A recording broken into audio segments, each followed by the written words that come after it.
როდის არის უკვე საშიში დეპრესია? გავიდა რამდენი ხანი, აი რა, 3 კვირა. 3 კვირა. 3 კვირა და იმის მაგივრად რომ მე უკეთესად გავხდა, მე უარესად ვხდები.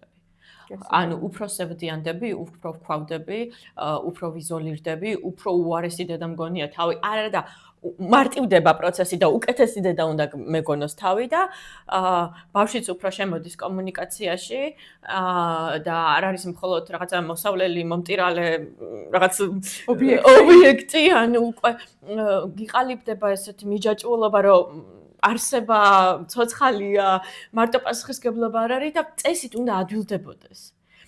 და 3 თვის თავზე საერთოდ ბავშვი შემოდის სრულფასოვან კომუნიკაციაში გიღიმის. 3 კვირის მერე ეს უნდა განელდეს. 3 კვირის მერე უნდა განელდეს. როდის შედის აქტიურ ფაზაში და აი რაღაცა ის პიკი როდის არის, რომ აი გავიდეს ყველა 3 თვე და კიდევ მაქვს ეს ძალიან დიდი პიკია უკვე. პიკი ძალიან, იმიტომ რომ 3 თვეში ბავშვი უკვე ბევრად სხვანაირად განვითარებულია, ვიდრე ახალშობილი ჩვილია.